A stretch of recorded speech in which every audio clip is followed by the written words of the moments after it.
right. Good evening. It's Thursday, and welcome to the After Hours Show with Jay. So today is our pilot episode. I wanted to do something different. We've had great success with our other show that happens on Wednesday at 3 p.m. Central, called the Living a Purposeful Lifestyle Show. That show primarily focuses on storytelling, telling stories about other people, telling stories about their journey, and working through with them on where they're at in their life and why they live purposely and how they can help other people live purposely. This show will be more in the vein of talking about small business, running small business, entrepreneurs, and really a more interactive show, I hope. But in order for that to work, I need all of you viewers and all you folks at home to help me. Robert, welcome to the show. Good to see you. If you're out there, if you would just drop me a happy Thursday. How you doing, Jay? I really want this show to be about others and for other people to really enjoy this. So we'll do this every Thursday. We'll get started right around 6:30. And I just very, very excited about this. So June, welcome to the show. So glad you could join us. So today, one of the first topics I want to start talking about is the need for small business and the biggest challenge in my mind today facing small business, and that is help, hiring.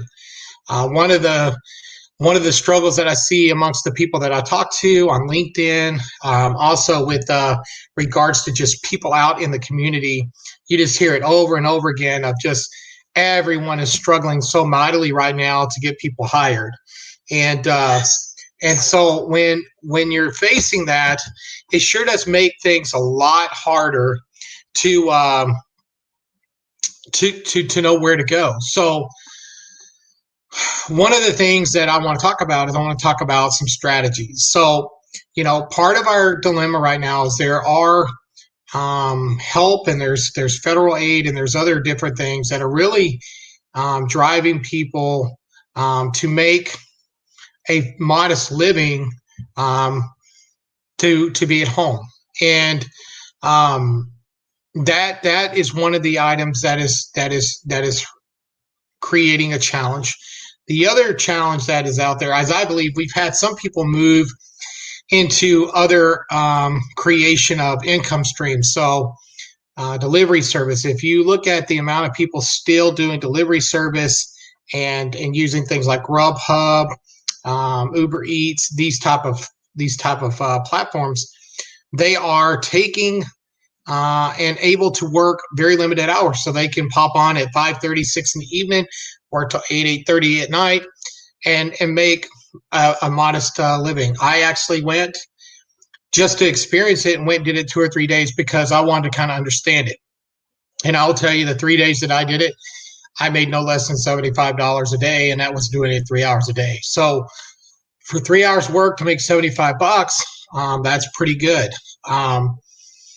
The other thing that I've kind of come to realize is that we have not only that going on, we have the stimulus going on, we have that going on. I think there's been people that have started their own small business. There's more people making candles, making things at home, jewelry. And, TikTok has created an environment where there's never been a time or any time that I could think of in history where you can very easily start a company, make a product, and market it and have the kind of reach you have right now between LinkedIn, TikTok, Clubhouse, Facebook, Instagram. There's so many ways to meet and reach customers. So one of the things that we'll talk about tonight is how do you utilize these platforms to reach more and more customers? This is the age-old question, right? And so as we start talking about that shortly, I want your interaction. When you're buying products, where have you seen the newest, the best, the crazy new ads? Just drop them down in the comments. Help me out here. Let's participate. What items have you looked at? What is a cool new item that you've seen out there that you're like, wow, I saw that on TikTok and I looked into it and maybe made a purchase? So you've got, in my mind, you've got those three things. And lastly, I think you still have a number of people who just are fearful to re-enter the workforce.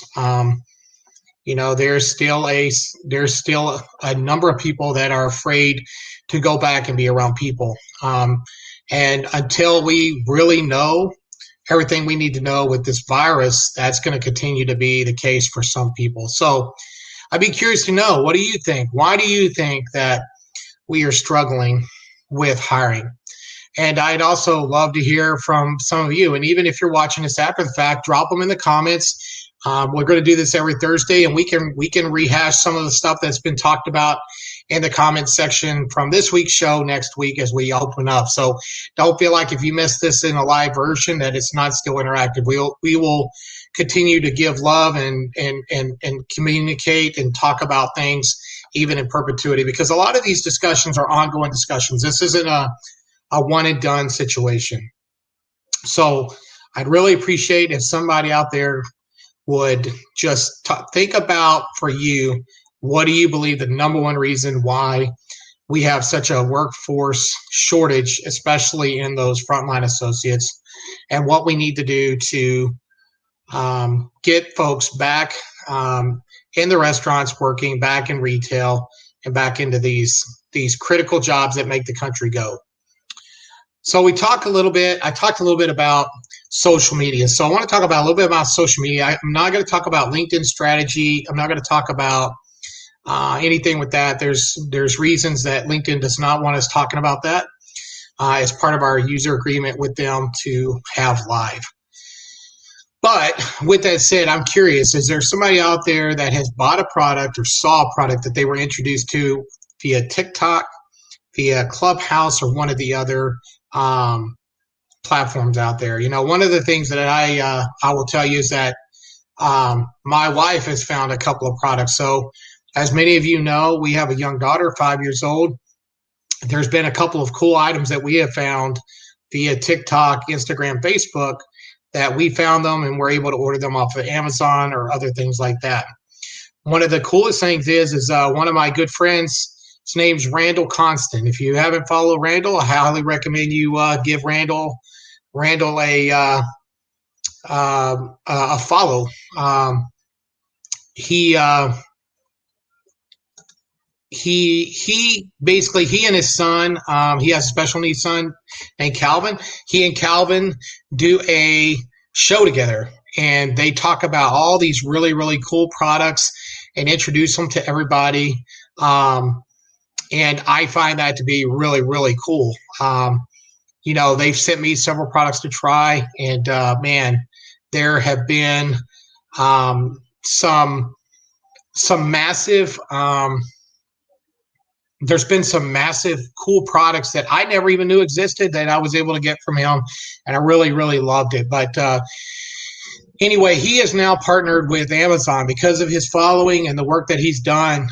He started doing this just as an idea. He wanted to show products. He's been in the food space for his whole career, and so he started this off where he started showing these products, and now he's built up to now he's on Amazon, and he's got a significant following, and he actually represents certain brands and certain foods and helps to build sales and create awareness. So it's the power of a person and the power of social media.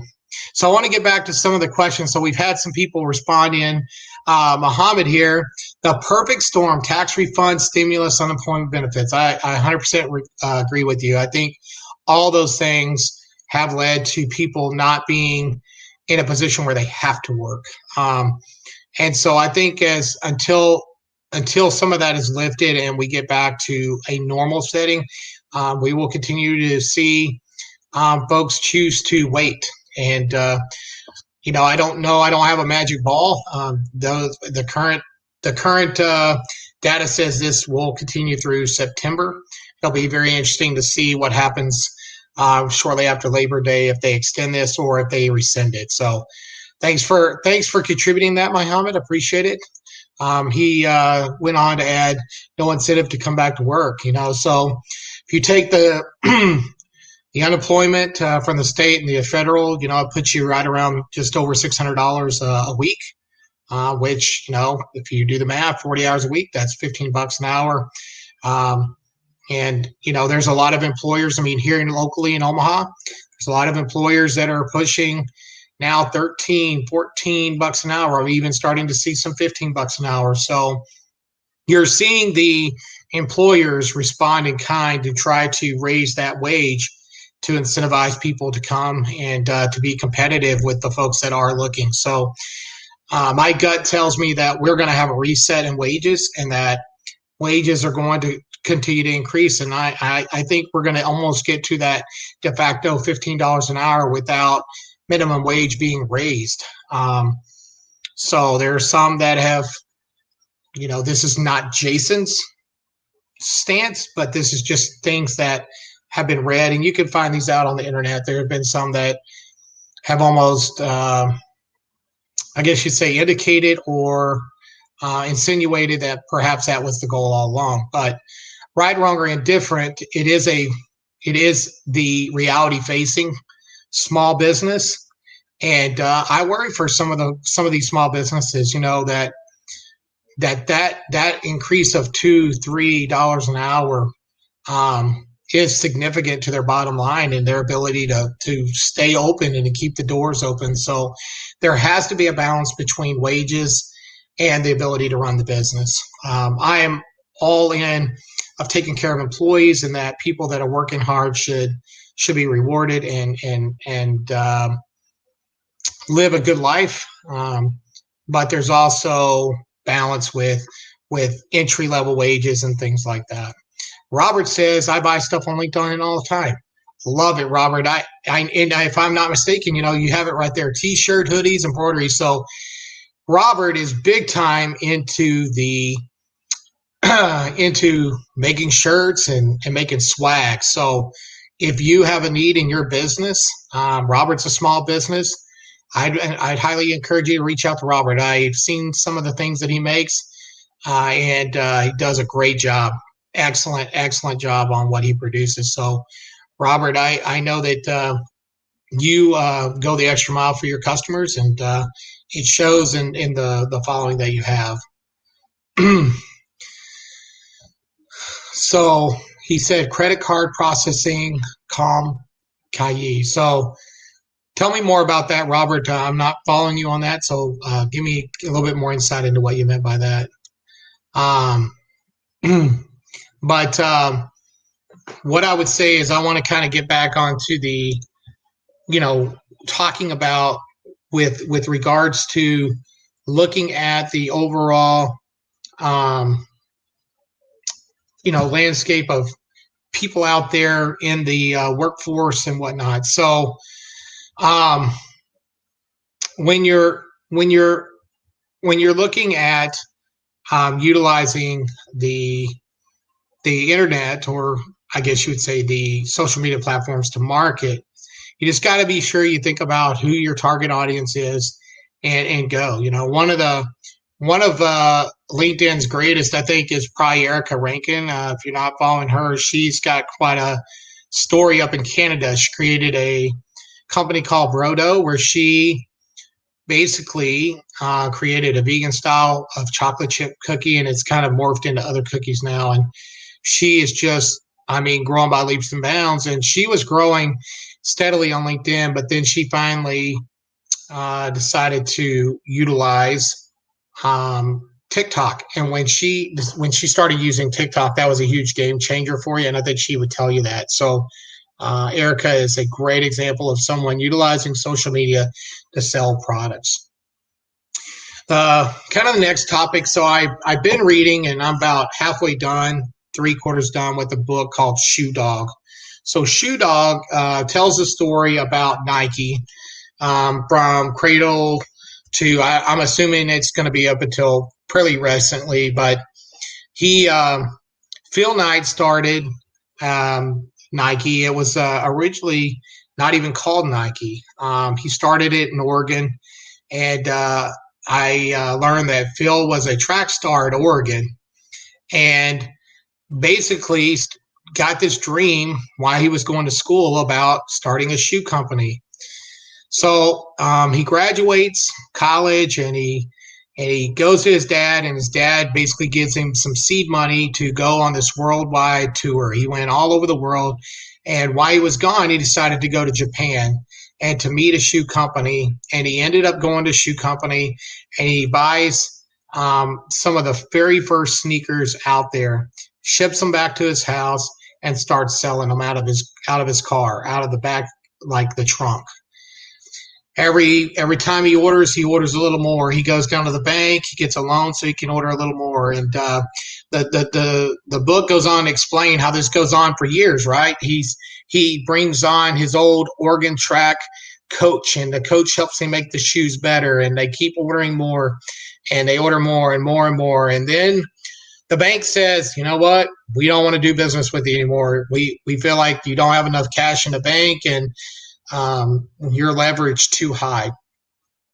So he goes about finding other avenues of funding. He goes to a Japanese company that basically is willing to give him the money. The initial company he made a deal with, he was in business with, grew with them, and they stabbed him in the back, and then he ended up switching companies. And that's kind of where I'm at. And so I want to kind of share that story as a means of going to the next thing that I kind of want to spend the last part of the show talking about. And that is, I admire Phil Knight for a couple of reasons. The first thing is, I love that he had this dream and this passion at an early age. So he decided early on that he wanted to do shoes. He had this vision, and he went and he created it. And you know, I think of how it must have been back in that time frame to have been there with Phil when he decided that he was going to do this, right? He comes up with this dream, he comes up with this idea, and he's like, I'm going to sell shoes. And then he goes about making it happen. The second thing that I really admire about him is there's things in the book, and you know, I could give you a long dissertation, but I would encourage you to read it. And I would tell you that the thing that I got was he wasn't afraid to get counsel. So he went to someone he respected immensely, which was the track coach, when he needed help to get this off the ground. And I respect the fact that he did not have to have all the answers. So as a young entrepreneur, you do not have to have all the answers. But as someone today very eloquently put in another post on LinkedIn, the key is are you willing to start? Are you willing to start? It's just like this show. I don't know where this show's going to go. Tonight, we haven't had a ton of people in here, 5, 6 people at a time. So what? We're starting. It has to start somewhere. And not everything's going to be an overnight sensation. Not everything's going to be blowing up the minute you turn it on. But the key is that you want to start. And I will tell you, it's funny how when you start something and you really are deliberate and really put the effort to it, how people will show up to support you. The next thing I really respected about Phil was his desire and how important quality was from the get-go. So his initial shoes that he got, he was not happy with. And so he ate the money. Basically, he didn't sell any of them because they weren't exactly what they showed him they would be. And he shipped them back. He never got reimbursed from it. He never got anything from it. And so what ended up happening was they sent him better shoes. And because of that, he started growing customers, and people wanted more pairs, and they started referring other people. So he very early on learned that quality matters. So obviously we all want quantity when we start a business, right? Everybody wants sales. We want sales. Bonnie, good to see you. I just want you to know I see you out there. Thank you so much for being here. You're always there for me. This show will be a lot more interactive, and I don't anticipate this one going to a podcast form. So, but I appreciate you being here. the but when you're talking about quality, and I think about Bonnie in this, it's very interesting. Bonnie was on the Purposeful Lifestyle show, and we talked about this. We talked about how so often people get opportunities to shoot their shot early on, and you have to be really ready when you shoot your big shot. And sometimes timing is everything. And if our shot comes a little early, we might not be fully prepared to take that shot, but we still have to take it. And then if it doesn't go our way, then we have to regroup and make it better. So I very much respect Phil for that. And then lastly, I would say I have these utmost respect for him because I felt like when he created what would become Nike, he did it because he was chasing his dream. It's very weird because money was not really ever talked about as a reason for starting the company. It really, money became the vehicle to create and to build it, but it wasn't the reason. And I always thought, you know what, that says a lot about who he is and what he is. And so I found that very intriguing, and it still has persisted through it. The other thing was the loyalty that he had for the people that were there early on. So there were several guys that worked with him that quite honestly got on his nerve, and he's very open and honest about that, but were instrumental in growing the first retail stores that they opened. And so I always thought that was very interesting, that even though they drove him crazy, and maybe even though they did not align 100% with him, that he was loyal to those guys. So if you haven't had a chance to check it out, like I said, I highly recommend it. Shoe Dog by Phil Knight. It's a great book. You'll love it.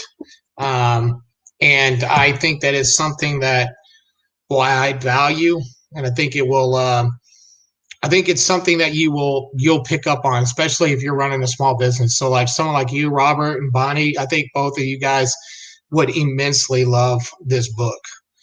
Kind of in closing, so as you move ahead, we'll do this each week. The show will be about 30 minutes each week, 30, maybe 40 minutes. It depends on what the topics are and how it's going and whatnot. But if there's something that you think would be a great or interesting topic to discuss that involves small business, convenience, retail, those type of things, challenges in the business, or if you want to discuss your challenges with your business, I would love to talk to you about that. And if you're open with me sharing it, hey, all the merrier. So I really want this show to be something that people tune into and enjoy and feel like for the 30 minutes they're here, they take something away. And I would really, really like to do that. In closing,